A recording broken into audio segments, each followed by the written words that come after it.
નમસ્કાર દર્શક મિત્રો, હું યોગેશ પટેલ લાઈવ ભરૂચ ન્યૂઝ ચેનલમાં આપનું સ્વાગત કરું છું. નિહાળી આજના સમાચાર. અંકલેશ્વરના ભૂગર્ભ જળ ઉપર ખતરો મંડરાઈ રહ્યો છે. ભર ઉનાળે લાલ પીળું ઝેરી જમીન ઓગતી જોવા મળી છે. સાથે સાથે જીઆઈડીસીની વરસાદી કાંસોમાં કેમિકલ યુક્ત પાણી વહેતું જોવા મળ્યું છે. ભર ઉનાળે વરસાદી કાંસોમાં વહેતું કેમિકલ યુક્ત પાણી અંકલેશ્વરના ઉદ્યોગોની પોલ ખોલી રહ્યું છે. અંકલેશ્વર જીઆઈડીસી દેશના સૌથી મોટા ઔદ્યોગિક વિસ્તારોમાંથી એક છે, જ્યાં હજારો કરોડોના ઉદ્યોગો ધમધમી રહ્યા છે. પરંતુ હવે આ જ જીઆઈડીસી પર્યાવરણ માટે સૌથી મોટો ખતરો બની રહ્યું હોવાનું ગંભીર ઘટનાઓ સામે આવી છે. ભર ઉનાળે જ્યારે તાપમાન 44 ડિગ્રી સુધી પહોંચી ગયું હોય ત્યારે અંકલેશ્વર જીઆઈડીસીના વિવિધ વિસ્તારોમાં વરસાદી કાંસોમાં પીળા અને લાલ રંગનું કેમિકલ યુક્ત પાણી ખુલ્લેઆમ વહેતું જોવા મળ્યું હતું. ઇન્ડસ્ટ્રીયલ સોલવન્ટ ચોકડી પાસે, મોહન પોલીફેબ કંપની પાસે, હેમા ફાર્મા કંપની પાસે અને સુદર્શન કંપની અને સી પમ્પિંગ સ્ટેશનના આસપાસમાં આવેલી વરસાદી કાંસોમાં ઝેરી કેમિકલ યુક્ત પાણી દિવસના અજવાળામાં વહેતું હોવાના દ્રશ્યો સામે આવતા અનેક ગંભીર સવાલો ઊભા થઈ રહ્યા છે. જ્યારે જીઆઈડીસીની કંપનીઓ ETL, NCTL અને AWMA જેવી સિસ્ટમોના સભ્ય છે, ત્યારે વરસાદી કાંસોમાં આ કેમિકલ યુક્ત પાણી ક્યાંથી આવી રહ્યું છે? શું કેટલીક કંપનીઓ નિયમોને ઠેંગા બતાવીને સીધું ઝેરી પાણી વરસાદી કાંસોમાં છોડીને પર્યાવરણને બરબાદ કરી રહી છે? સ્થાનિકોમાં ચર્ચા છે કે કેટલાક બેફામ બનેલા ઉદ્યોગો નફાની લાલચમાં પર્યાવરણ અને માનવ જીવન સાથે ખુલ્લેઆમ ચેડા કરી રહ્યા છે. માત્ર વરસાદી કાંસો જ કેમિકલ યુક્ત પાણીથી ભરેલી જોવા મળી નથી, પરંતુ સાથે સાથે સી પમ્પિંગ સ્ટેશન નજીક આવેલી અમરાવતી ખાડીમાં જીપીસીબીની ગાઈડલાઇન્સ મુજબ ખોદાયેલા ઊંડા ખાડાઓમાંથી જમીનની અંદરથી લાલ રંગનું કેમિકલ યુક્ત પાણી બહાર આવતું હોવાના દ્રશ્યોએ વધુ ચોંકાવ્યા છે. આ દ્રશ્યો સ્પષ્ટ રીતે બતાવે છે કે હવે માત્ર સપાટીનું પાણી જ નહીં, પરંતુ ભૂગર્ભ જળ પણ ગંભીર રીતે પ્રદૂષિત થઈ ગયું હોવાની આશંકાઓ સેવાઈ રહી છે.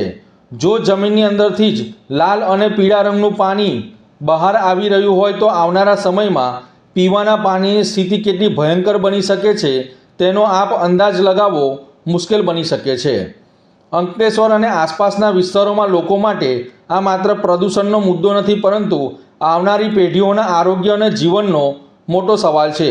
સ્થાનિક લોકોનો આરોપ છે કે કેટલીક કંપનીઓ દ્વારા ધોળા દિવસે વરસાદી કાંસોમાં કેમિકલ યુક્ત પાણી છોડે છે, છતાં જીપીસીબીની મોનિટરિંગ ટીમને કંઈ દેખાતું નથી. લોકોમાં એવો પણ રોષ છે કે જીપીસીબીના કેટલાક અધિકારીઓ માત્ર એસી ચેમ્બરમાં બેસીને કાર્યવાહીનો દેખાવ કરી રહ્યા છે, જ્યારે જમીન પર પર્યાવરણનો ખુલ્લેઆમ નાશ થઈ રહ્યો છે. જો નિયમિત મોનિટરિંગ અને કડક કાર્યવાહી થઈ રહી હોય તો પછી ભર ઉનાળે વરસાદી કાંસોમાં કેમિકલ યુક્ત પાણી કેમ વહી રહ્યું છે? આ સમગ્ર મામલે અંકલેશ્વર ઇન્ડસ્ટ્રીયલ એસોસિએશન, જીઆઈડીસી અને નોટિફાઈડ વિસ્તારના જવાબદારો દલીલ કરી છે કે સી પમ્પિંગ સ્ટેશનની ચેનલોમાંથી સીપેજ થવાના કારણે આ પાણી જમીનમાં જઈ રહ્યું છે અને તેને રોકવા માટે વોટરપ્રૂફિંગનું આયોજન કરવામાં આવનાર છે. પરંતુ સ્થળ પરના દ્રશ્યો ઘણું અલગ કહી રહ્યા છે. આસપાસ ક્યાંય પાણી જોવા મળ્યું નથી, છતાં ખાડાઓમાંથી લાલ અને પીળા રંગનું પાણી કુદરતી રીતે બહાર આવી રહ્યું છે તેવું લાગી રહ્યું છે. આ પરિસ્થિતિ સ્પષ્ટ સંકેત આપી રહ્યા છે કે ભૂગર્ભ જળમાં કેમિકલ યુક્ત પાણી ભળી ગયું છે. જો સમયસર કડક કાર્યવાહી નહીં થાય તો આવનારા વર્ષોમાં અંકલેશ્વર અને આસપાસના વિસ્તારોમાં પીવાના પાણીની ગંભીર સમસ્યા ઊભી થનાર છે. હવે લોકો માંગ કરી રહ્યા છે કે આ સમગ્ર મામલે ગાંધીનગર કચેરી, જીપીસીબીના ઉચ્ચ અધિકારીઓ અને એનજીટી દ્વારા તાત્કાલિક ઉચ્ચસ્તરીય તપાસ કરવામાં આવે અને જવાબદાર ઉદ્યોગો સામે કડક કાર્યવાહી કરવામાં આવે તેવી માંગ કરી રહ્યા છે. આજે ઝેરી પાણી વરસાદી કાંસોમાં વહી રહ્યું છે, તે આવતીકાલે એ જ ઝેરી પાણી લોકોના ઘર સુધી પહોંચશે તેવી પણ લોકો સંભાવનાઓ વ્યક્ત કરી રહ્યા છે. ભરૂચના પૂર્વ પટ્ટીના જૂના તવરા અને કડોદ ગામના પ્રતિબંધિત વિસ્તારોમાં રાત દિવસ ગેરકાયદેસર રેતી ખનન થતા ગ્રામજનોમાં રોષ ફેલાયો છે. ભરૂચની પૂર્વ પટ્ટી ઉપર જૂના તવરા ગામે મા નર્મદા નદીમાંથી પ્રતિબંધિત વિસ્તારમાંથી રાત દિવસ રેતી ઉલેચી રહ્યા છે. શું હવે ખનિજ માફિયાઓને કોઈનો ડર રહ્યો નથી કે પછી ખનિજ માફિયાઓ, ખનિજ અધિકારીઓ પણ તેઓ સાથે સામેલ છે તેવું ચર્ચાએ જોર પકડ્યું છે. વર્ષ 2020માં રાજ્ય સરકાર દ્વારા આ વિસ્તારને પ્રતિબંધિત વિસ્તાર જાહેર કરવામાં આવ્યો છે. તેમ છતાં પણ અત્યારે રાત દિવસ રેતી ખનન થઈ રહ્યું છે અને તંત્ર ધૃત રાષ્ટ્રની ભૂમિકા ભજવી રહ્યું હોય તેવું ગ્રામજનોને લાગી રહ્યું છે। નદી કિનારેથી રેતી ભરી નીકળતા ડમ્પરો આસપાસના ખેતરોમાં ભારે નુકસાન કરી રહ્યા છે। આખી રાત ડમ્પરોની અવરજવરથી માર્ગ પણ ભીનો અને કીચડવાળો થઈ જવાથી ખેડૂતો તેમના ખેતર સુધી પહોંચી શકતા નથી। માર્ગોની પણ દુર્દશા સાથે જીવલેણ અકસ્માતોનું જોખમ તોળાઈ રહ્યું છે। કેટલાક ડમ્પરો આ રેતી ચોરી કૌભાંડમાં નંબર પ્લેટ વગરના દોડતા હોય છે, ત્યારે ખાણ ખનીજ વિભાગને તંત્ર દ્વારા હરકતમાં આવે અને તે જરૂરી બન્યું છે। સ્થાનિક ખેડૂતો દ્વારા વારંવાર ભરૂચ ખાણ ખનીજ વિભાગને ટેલિફોનિક કોન્ટેક્ટ કરવા છતાં પણ કોન્ટેક્ટ ન થતાં આજે આખરે સ્થાનિક ખેડૂતો દ્વારા ખનીજ માફિયાઓના ડમ્પર રોકી મીડિયા સમક્ષ તેઓએ રોષ વ્યક્ત કર્યો હતો। મારું નામ શૈલેષભાઈ ગણપતભાઈ સોલંકી છું। હું તવરા ગામનો રહેવાસી છું ને અહીંયા તવરા કરોડનો સીમાડો લાગે, જેથી મારા ખેતરમાંથી આ રસ્તો જાય, ગેરકાયદેસર રસ્તો બનાવી દીધેલો છે। સરકારશ્રી 2020 મારફતે લીઝને બધી નાબૂદી આપેલી, છતાં અહીંયા દિવસ રાત ટ્રક જાય છે, તો એની માટે નિરાકરણ કોનું? બીજું કે અત્યારે હાલમાં ખાણ ખનીજ ખાતામાં પણ ફોન કરીએ છીએ, પણ કોઈ ફોન રિસીવ કરવા રાજી નથી। એનું નિરાકરણ આવશે કે નહીં? હું જાતે પોતે ખેડૂત, શું થશે હાલ? આ મારી એકની એક જમીન ને આખી જમીન 1 વીંગા જમીન જેવી ખોદી કાઢી, આ બ્લોક નાખી ને પાયમાલ કરી દીધા છે। શું જવાબ કોણ આપશે? મારે ન્યાય કોણ આપશે? આ આગળ કોઈને ગ્રામ પંચાયત કે કોઈને રજૂઆત કરી હતી ખરી તમે? આગળ પોલીસ સ્ટેશનથી માંડીને બધે આગળ રજૂઆત કરેલી, અરજી પણ કલેક્ટરશ્રીને નાખેલી છે, પણ કોઈ એનું કોઈ નિવેદન આવ્યું નથી। મારી પાસે બધા પ્રૂફ છે। મારું નામ પટેલ અર્પણ છે, ગામ કડોદ તવરા સિંભાળા પર। આ કડોદ ગામની અને તવરાની સીમમાં રાતે અને દિવસે પણ 2020માં આ લીઝનું પ્રતિબંધિત હોવા છતાં આ લોકો રેતીની ખનન કરે છે। તો સરકારશ્રીને અમે એવું કહેવા માગીએ છીએ કે અમને કોઈની ધાક ધમકી નથી કે ખાણ ખનીજમાં અમે ફોન પણ કરેલો છે ને જાણ પણ કરી છે, તો કોઈ અમારો કોલ રિસીવ પણ નથી કરતું। તો હવે અમારે પાક સાચવવો કે આ લોકોની રેતીનું ખનન ચાલુ રહેવા દેવું? તો અમે આગળ શું કરવું એના માટે અમે આ મીડિયા દ્વારા અમે માહિતગાર કરીએ છીએ। ચૈતર વસાવાએ કહ્યું છે કે જો રાધિકા રાઠવાની ધરપકડ કરી તો સમગ્ર આદિવાસી સમાજને ભેગા કરીશું અને જેલ ભરો આંદોલન કરીશું। રાધિકા રાઠવાના સમર્થનમાં ધારાસભ્ય ચૈતર વસાવાએ કહ્યું, ખોટી એફઆઈઆરોથી અમે ડરવાના નથી અને અમે લડવાવાળા લોકો છીએ। જો રાધિકા રાઠવાની ધરપકડ કરી તો સમગ્ર આદિવાસી સમાજને અમે એકઠા કરીશું। અમે મોટી સંખ્યામાં તમારી જેલોમાં આવવા તૈયાર છીએ, ત્યારે મહિનો કે વર્ષ જેટલું રાખવું હોય એટલું અમને રાખજો। કેટલાક પોલીસ અધિકારીઓ કાયદા વ્યવસ્થામાં કોર્ટ કચેરીમાં માનતા નથી, પોતાના અંગત સ્વાર્થ માટે કમલમમાં બેઠેલા નેતાઓના આદેશોનું પાલન કરી રહ્યા છે। છોટાઉદેપુરના એસપીના કહેવા પ્રમાણે અમારા ઉમેદવારોને સામ દામ દંડ ભેદની નીતિથી ભાજપમાં જોડવા માટે દબાણ કરવામાં આવી રહ્યું છે। ત્યારે ચૈતર વસાવાએ જણાવ્યું હતું કે જેલોથી ડરવાના નથી, ગુજરાતની જનતાની ન્યાયની લડત અમે ચાલુ રાખીશું તેમ જણાવ્યું હતું। જોહાર સાથીઓ, ગુજરાતની જનતાને આજે એક મહત્વના મુદ્દે હું ધ્યાન દોરવા માંગુ છું। ગુજરાત પોલીસમાં 2 પ્રકારના અધિકારીઓ અને કર્મચારીઓ ફરજ નિભાવે છે। એક, જેમણે બંધારણના શપથ લીધા કે અમે ગુજરાતની જનતાને સુરક્ષા, સલામતી અને શાંતિ પૂરી પાડીશું। એવા લોકો પોતાની ફરજ જીવના જોખમે પણ પૂરી પાડી રહ્યા છે, કર્તવ્ય નિષ્ઠાથી પોતાની ફરજ અદા કરી રહ્યા છે। એવા તમામ પોલીસ અધિકારીઓ, કર્મચારીઓને અમે સૌ સલામ કરીએ છીએ, વંદન કરીએ છીએ। પણ કેટલાક અધિકારીઓ એવા છે કે જેઓ સંવિધાનમાં માનતા નથી, કાયદા વ્યવસ્થામાં માનતા નથી, કોર્ટ કચેરી કાગળમાં માનતા નથી। બસ એમને પોતાના અંગત સ્વાર્થ માટે, પોતાના પ્રમોશન પોસ્ટિંગ માટે એ લોકો કેટલાક કમલમમાં બેઠેલા નેતાઓના આદેશોનું પાલન કરે છે। એમને વહાલા દવલા થઈ અને પ્રમોશન મેળવવા માટેનું એ લોકો કામગીરી કરે છે, જેનો અનુભવ અમને સતત ડગલે ને પગલે થઈ રહેલો છે। હમણાં સ્થાનિક સ્વરાજની ચૂંટણી હતી ત્યારે પણ અમને અનુભવ થયો, અને હવે જેવા પરિણામો બહાર આવ્યા એમાં પણ અમને હવે ધીરે ધીરે અનુભવ થવા લાગ્યો છે। જે પ્રકારે ગુજરાતની જનતાએ એક જિલ્લા પંચાયત, 12 જેટલી તાલુકા પંચાયત પૂર્ણ બહુમતીથી અમને આપેલી છે, અને છોટાઉદેપુરમાં પણ 13 જેટલા જિલ્લા પંચાયતના સભ્ય અમારા ચૂંટાયા છે। કવાંટ તાલુકા પંચાયત પૂર્ણ બહુમતીથી બની છે। કદવાલમાં અમારી ટાઈ પડી છે। છોટાઉદેપુરમાં પણ ભાજપ સાથે ટાઈ પડેલી છે। ત્યારે છોટાઉદેપુરના એસપીના કહેવા પ્રમાણે ત્યાંની એલસીબી, એસઓજીના લોકો અમારા ઉમેદવારોના ઘરે જાય છે, ક્યાં તો એને બોલાવે છે અને એમની ગાડીઓમાં બેસાડીને એમને સામ દામ દંડ ભેદ નીતિનું ગણિત સમજાવે છે અને તમે ભાજપમાં જતા રહો એવું દબાણ કરે છે. ત્યારે એવા કેટલાક લોકોએ અમારા જિલ્લા પ્રમુખ રાધિકાબેન રાઠવાનું ધ્યાન દોર્યું કે આ વ્યક્તિ આ સમયે આ તારીખે અમારે ત્યાં આવ્યા હતા અને અમને આ પ્રકારની વાત કરીને ભાજપમાં જોડાવા માટેનું દબાણ કરી રહ્યા છે. એના પુરાવા છે અમારી પાસે. ભરૂચના છે, નર્મદાના છે, દાહોદના છે, તાપીના છે, સુરતના બધાના પુરાવા છે. જ્યારે જરૂર પડશે તો અમે જનતા માટે એ પણ જાહેર કરીશું. ત્યારે આ બાબતનું અમારા જિલ્લા પ્રમુખ રાધિકાબેન રાઠવાએ એક વિડીયોના માધ્યમથી પોલીસને વિનંતી કરી કે ભાઈ તમારું કામ એ જનતાની સેવા માટેનું છે, એ કામ બાજુ પર મૂકીને તમે રાજકીય પ્રવૃત્તિ કેમ કરો છો? અગર તમને રાજકીય પ્રવૃત્તિમાં એટલો રસ હોય તો તમે સ્વૈચ્છિક રાજીનામા આપો, વર્દી ઉતારો અને તમે ચૂંટણીઓ લડો તો ખબર પડશે કોના કેટલા તમારામાં કેટલું પાણી છે. બસ આ જ વાત હતી ને. એટલી વાતમાં છોટાઉદેપુર એસપી લાજવાના બદલે ગાજી રહ્યા છે.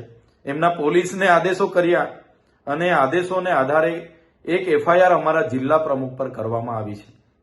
એમને એવું હશે કે રાધિકા રાઠવા ભાગી જશે અને અમારા ઉમેદવારોને અમે ડરાવી ધમકાવીને ભાજપમાં મોકલી આપીશું અને ભાજપની બોડી ત્યાં અમે ફિટ કરી દઈશું.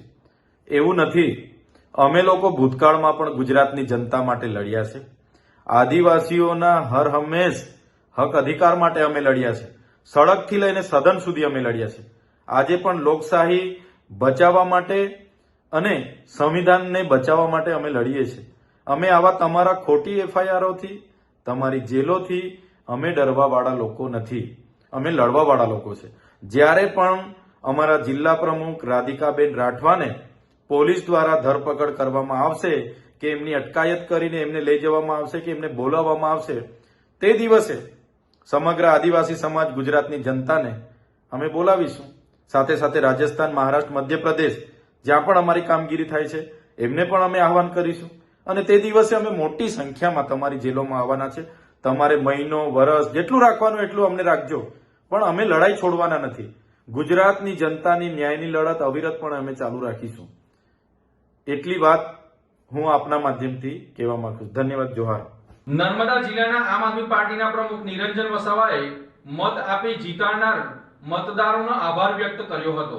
નર્મદા જિલ્લામાં આમ આદમી પાર્ટીના પ્રમુખ નિરંજન વસાવાએ વિડીયોના માધ્યમથી જણાવ્યું છે કે નર્મદા જિલ્લાની જનતાએ અમને લાખો મત આપીને તાલુકા પંચાયત અને જિલ્લા પંચાયતમાં જીતાડ્યા છે.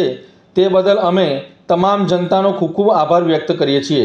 સમગ્ર ગુજરાતમાં અને ખાસ કરીને નર્મદા તથા ડેડિયાપાડામાં ધારાસભ્યો, સાંસદો, મંત્રીઓ, ડેપ્યુટી સીએમ, મુખ્યમંત્રી, પ્રદેશ અધ્યક્ષ અને દેશના વડાપ્રધાન સુધીના મોટા નેતાઓ આવી અનેક યોજનાઓ અને કરોડો રૂપિયાના પ્રોજેક્ટોની જાહેરાત કરી છતાં આજે નર્મદા જિલ્લાની જનતા જાગી ગઈ છે અને ભારતીય જનતા પાર્ટીને જાકારો આપ્યો છે.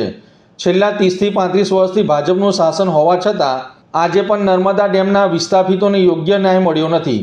કેનલનું પાણી લોકોને મળતું નથી. સ્ટેચ્યુ ઓફ યુનિટી સહિતના પ્રોજેક્ટમાં સ્થાનિક લોકોને રોજગારી મળતી નથી અને જમીન ગુમાવનાર લોકોને યોગ્ય વળતર પણ આપવામાં આવ્યું નથી.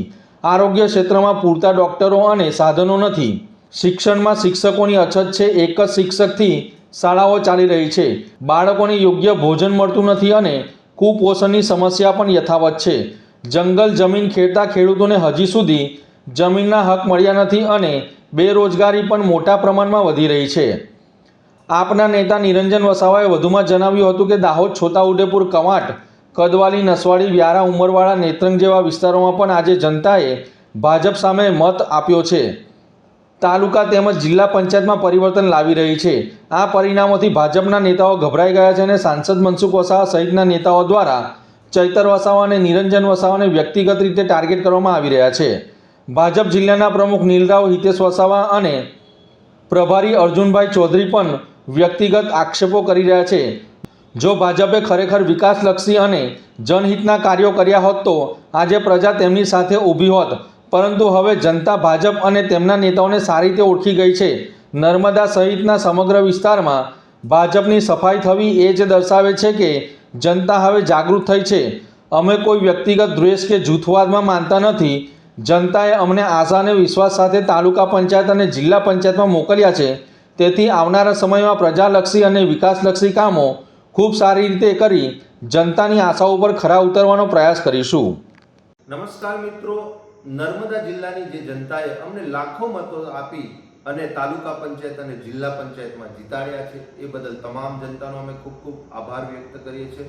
અને સાથે સાથે આજે સમગ્ર ગુજરાતમાં અને ખાસ કરીને નર્મદા જિલ્લામાં અને જે ડેડિયાપાડા છે ત્યાં ગાડી આજે ધારાસભ્યો, સાંસદ સભ્યો, મંત્રીઓ, મિનિસ્ટરો, ડેપ્યુટી સીએમ, ગુજરાતના મુખ્યમંત્રી, પ્રદેશના અધ્યક્ષ અને દેશના વડાપ્રધાનશ્રીએ પણ ડેડિયાપાડા આવવું પડ્યું, નર્મદામાં આવવું પડ્યું અને અલગ અલગ પ્રોજેક્ટો, અલગ અલગ યોજનાઓના કરોડો રૂપિયા એમણે જાહેરાત કરી. પણ તેમ છતાં પણ આજે નર્મદા જિલ્લાની જનતા જાગી ગઈ અને એમણે આ ભારતીય જનતા પાર્ટીને જાકારો આપ્યો છે. છેલ્લા 35 વર્ષથી ભારતીય જનતા પાર્ટીનું શાસન છે, પણ તેમ છતાં પણ આજે નર્મદા ડેમના જે વિસ્થાપિતો છે, આજે જે કેનાલો બનાવી, આજે પણ આ કેનાલનું પાણી નર્મદાના લોકોને નથી મળતું. જે વિસ્થાપિતો થયેલા છે એ વિસ્થાપિતોને યોગ્ય ન્યાય નથી મળતો. આજે સ્ટેચ્યુ ઓફ યુનિટી બનાવ્યા બાદ આજે ત્યાં અલગ અલગ પ્રોજેક્ટો બનાવવામાં આવ્યા, સ્થાનિક લોકોને રોજગારી નથી મળતી. આજે ત્યાંના જે લોકોએ જમીનો ગુમાવી છે એમને યોગ્ય વળતર આપવામાં નથી આવ્યું. આરોગ્યમાં આજે પૂરતા ડોક્ટરો નથી, પૂરતા સાધનો નથી, સબવાહિનીની સુવિધાઓ નથી. શિક્ષણની વાત કરીએ તો આજે શિક્ષકોની અછત છે. એક શિક્ષકથી શાળાઓ ચાલી રહી છે, જર્જરિત શાળાઓ છે, બાળકોને સારું ભોજન નથી મળી રહ્યું. આજે કુપોષિત બાળકો છે. આજે જંગલ જમીન ખેડતા જે ખેડૂતો છે એ લોકોને પણ આજે સનદની જમીન, એ લોકો પોતે ખાતેદારો આજે નથી. આજે શિક્ષિત બેરોજગારોનો આજે ખૂબ મોટા પ્રમાણમાં એ છે. એ જ જોતા આજે ભારતીય જનતા પાર્ટીને નર્મદા જિલ્લાની જનતાએ જાકારો આપ્યો છે. અને સાથે સાથે આજે દાહોદ હોય, છોટાઉદેપુર હોય, કવાંટ હોય, કદવાલ હોય, નસવાડી હોય, વ્યારા, ઉમરપાડા, નેત્રંગ, વાલિયામાં પણ ખૂબ મોટા માર્જિનથી આમ આદમી પાર્ટી તાલુકા પંચાયત અને જિલ્લા પંચાયત આવનારા દિવસોમાં બનાવી રહી છે.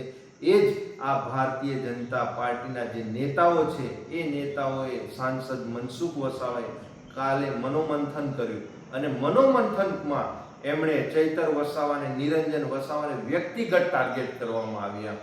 અને સાથે સાથે એમના ભારતીય જનતા પાર્ટીના નર્મદા જિલ્લાના પ્રમુખ નીલ રાવ અથવા હિતેશ વસાવા અથવા તો અર્જુનભાઈ ચૌધરી જે પ્રભારી શ્રી છે એમને વ્યક્તિગત ટાર્ગેટ કરવામાં આવ્યા. એ ક્યાં મોટા નેતાઓ છે?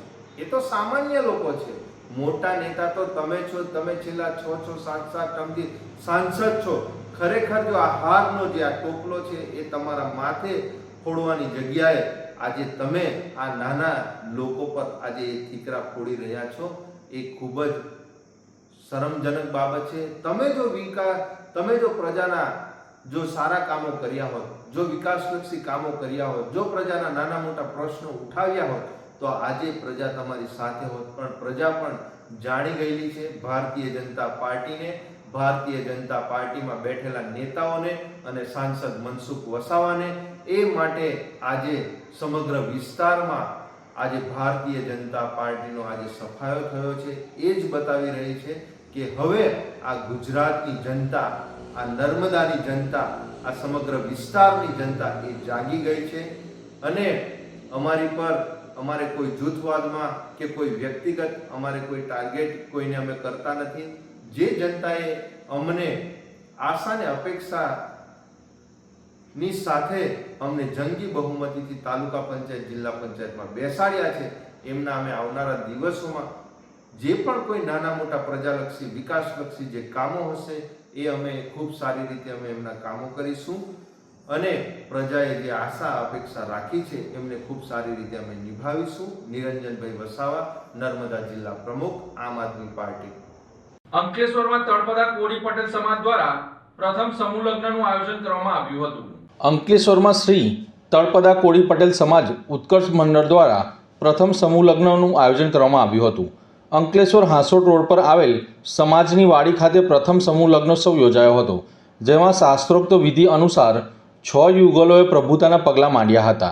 આ પ્રસંગે ભરૂચ જિલ્લા ભાજપના પ્રમુખ પ્રકાશ મોદી, મહામંત્રી પરેશ પટેલ, અંકલેશ્વર શહેર ભાજપ પ્રમુખ ધર્મેન્દ્ર પુષ્કરના, સમાજના પ્રમુખ પરસોત્તમભાઈ પટેલ, ઉપપ્રમુખ નરેન્દ્ર પટેલ તેમજ મંડળના હોદ્દેદારો ઉપસ્થિત રહ્યા હતા. આ પ્રસંગે દાતાઓ અને આયોજકો દ્વારા કન્યાદાનમાં વિવિધ ભેટ સોગાદો આપવામાં આવી હતી.